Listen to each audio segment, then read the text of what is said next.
Yan mga tol, kalaban, sabi ko na nga ba. Yan, nakaposting lang. Yan, nakaupo.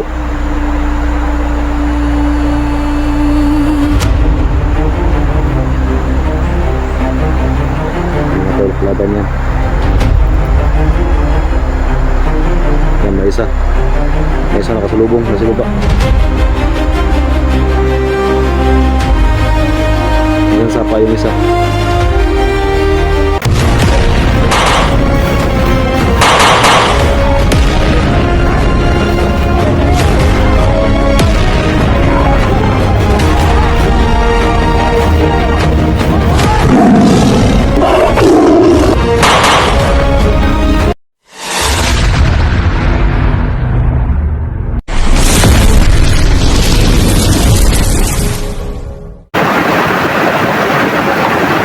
Masila muna tayo mga tol.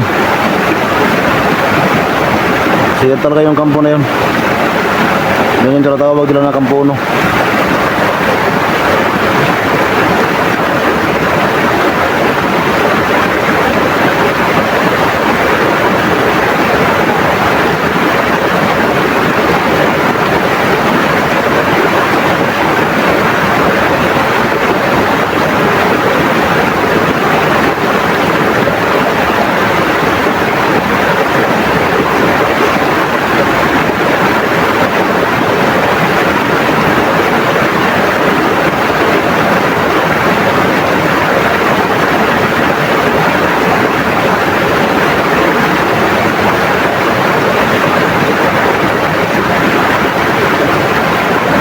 Sobrang tahimik ng kampo mga tol, pero kailangan pa rin mag-ingat.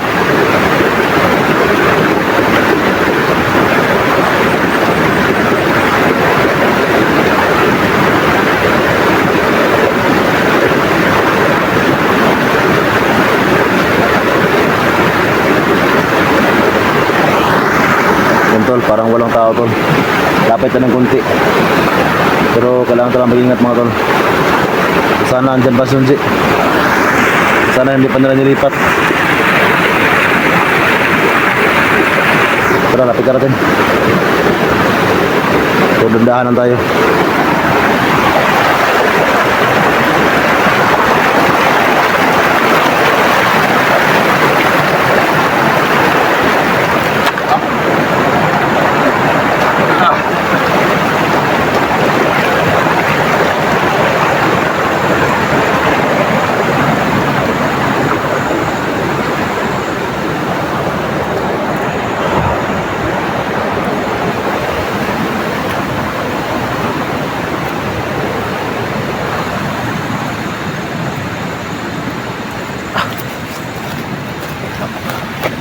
Sige tol.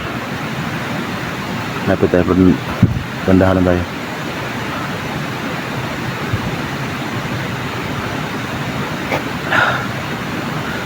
Yan ang ating maligurado mga tol.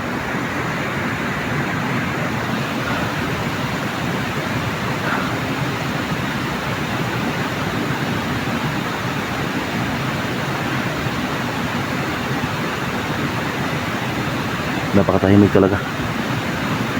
Pero alam naman natin ito lang yung mga tauhan ng Supremo. Ay meron sila mga tagulilong. Kaya kailangan talaga mag-ingat tayo.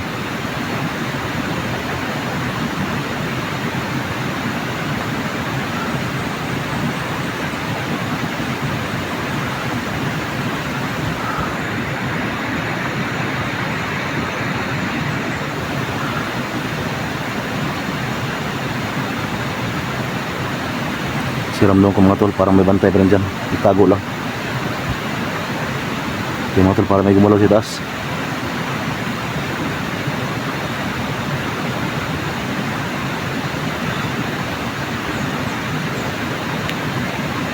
Ito lang may gumalaw daw, sabi ko na nga pa, may bantay. Sabi ko na nga pa, may bantay. Ayan o.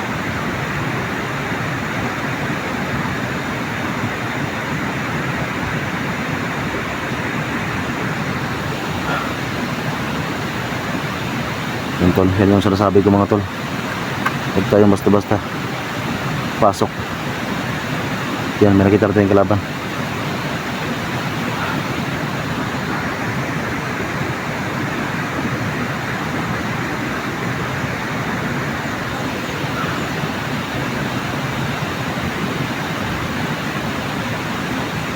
Buti na masid pa tayo.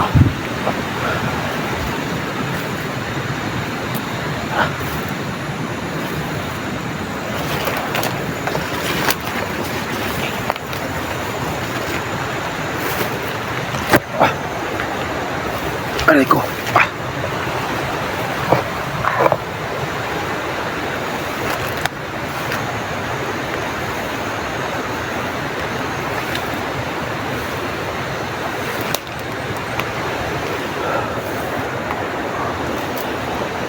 Laban mga talo.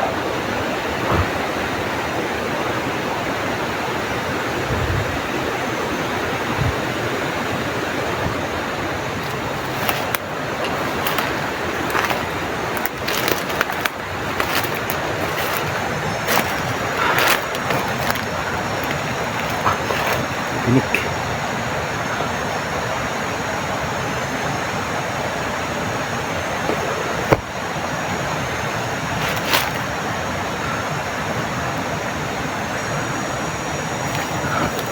Ay, mga tol, akit mo tayo sa taas mga tol.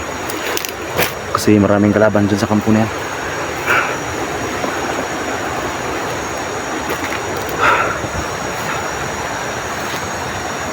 Tututuyin natin tol na matake, pero kailangan natin mag-ingat mga tol.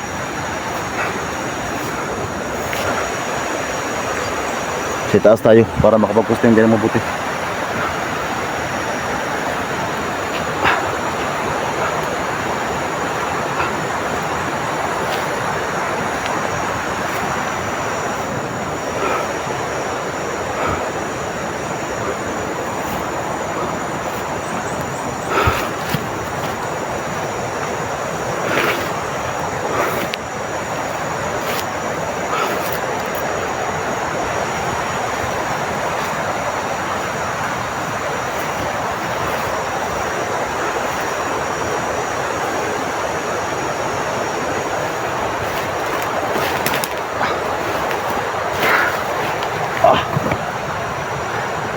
Ito nga sa taas na tayo.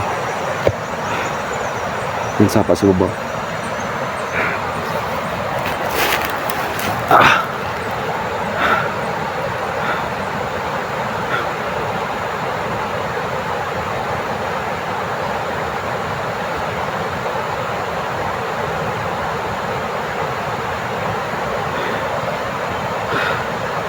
Mula sa ng kalaban doon sa kampo. Diretso tayo sa ibang, pero marami sila sa loob. May baka mapatay nila si Yunji mga tol. Huwag naman sana. So, gustuhin ko naman tol, atakihin tol, pero kailangan ko pigilan. Baka mapatay nila si Yunji.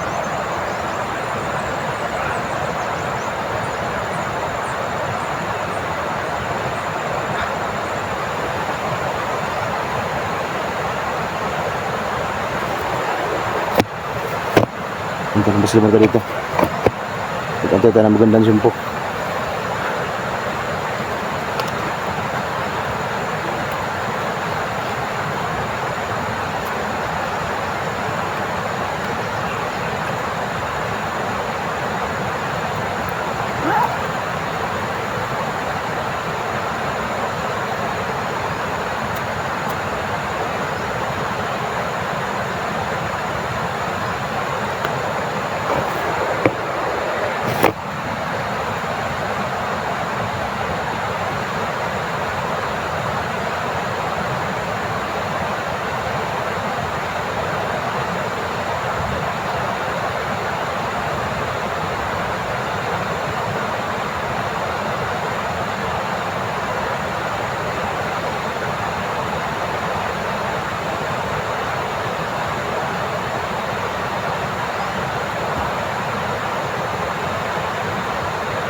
Ito napakatahimik pero maraming mga kalaban dito.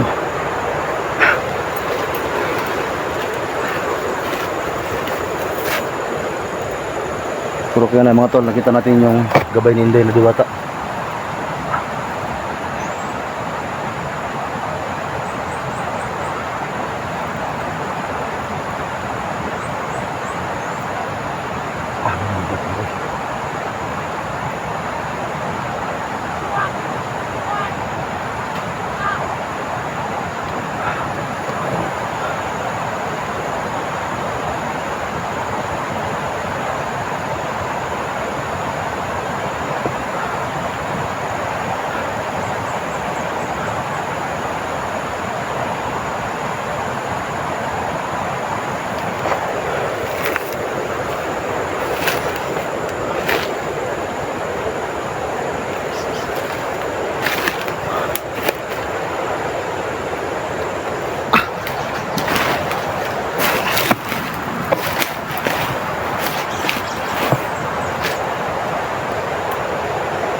Lakad sa baba.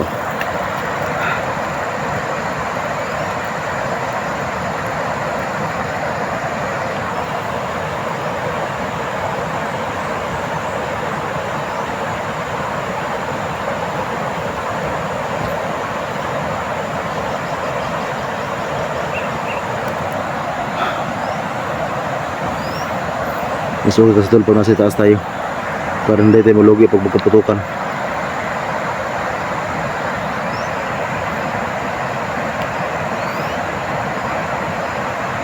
So posisi talaga mga tol, kailangan talaga mag-ingat mga tol. So gusto nyo naman natin itong lusubin yan. Kahit ako mga tol, gusto ko talaga lusubin yung kampo na yan, pero dahil sa mayroong mga kalaban mga tol, at alam natin na yung mga nakabantay din sa kampo na yan ay sobrang lakas talaga. So kahit meron tayong orasyon mga tol na bigyan ng Diwata, kailangan pa natin mag-ingat. Okay lang sana tol kung sure tayo na nasa loob si Junji ng kampo na yan, iba ka nilipat na. So mahirapan talaga tayo. Eh kung wala mga tol, masayang yung ating paglusob dyan. Kaya subutin mga tol na sa taas lang muna tayo. Magmasid tayo ng mabuti at alamin natin kung nandyan ba talaga si Junji sa loob. Yan ang may nakaposting sa ibabaw. Ang mga tol nakaitim. Yan, ganyan yung kanilang pagkipaglaban ngayon mga tol. So akala niya hindi ko siya nakita, pero yan tol, yung naka-itim na yan, kalaban niya nakaposting.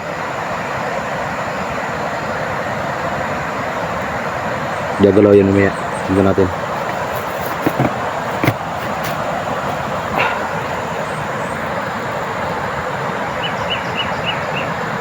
Yan o. Yan mga tol, kalaban. Sabi ko na nga ba. Yan, nakaposting lang. Yan, nakaupo.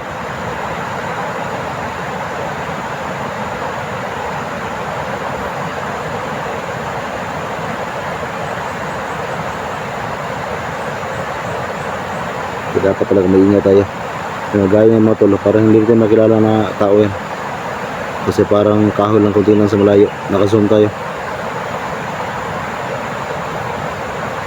So kaya nga napakyat ako dito mga tol. Yan o, laban.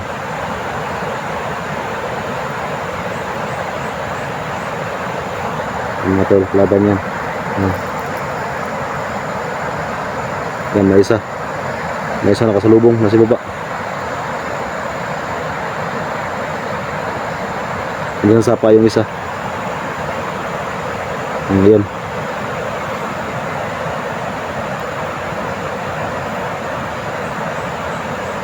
So yung sinasabi ko mga tol, na hindi tayo pwedeng mapatake dyan kasi hindi natin sure. Yan isa, agakad. Yan, para nag-change position sila.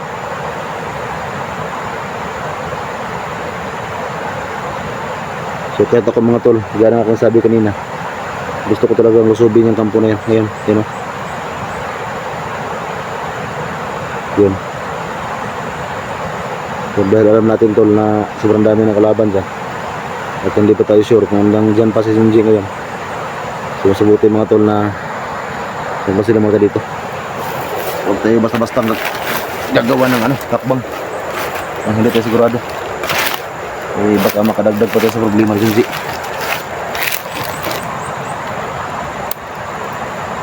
Ito mga tol, huwag silang dito.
Wala nga ito, may kampo rin si Taso.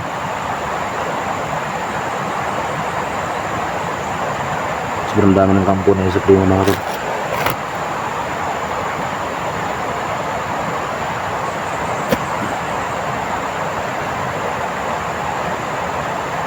Yung kampo yan. Yung sobrang layo.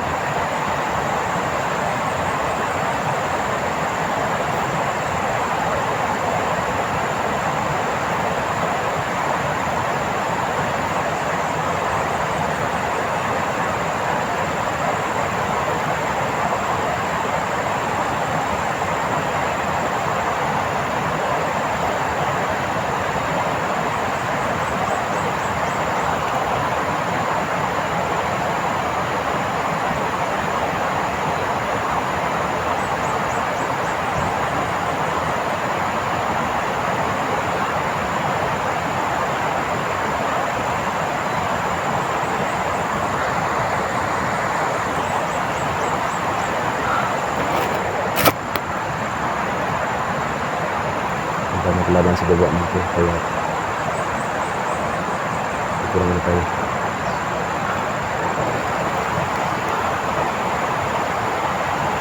Yan yung kampo sa baba. Napakarami kang ilakad kanina.